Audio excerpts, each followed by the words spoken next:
Matkailualalta valmistuu Norassa matkailupalvelujen tuottajaksi. Opiskelet matkailun ja yritystoiminnan perusopintoja ja lisäksi erittäin monipuolisesti erilaisten ohjelmapalveluiden järjestämistä.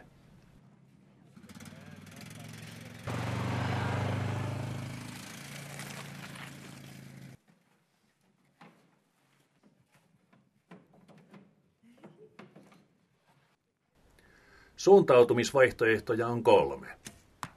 Erä- ja luontoopas suunnittelee ja toteuttaa retkiä ja vaelluksia.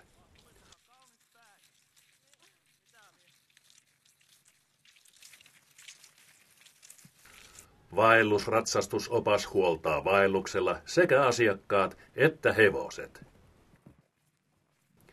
Metsästys- ja kalastuspalvelujen opinnoissa painotetaan retkien järjestämisen ja opastamisen taitoja.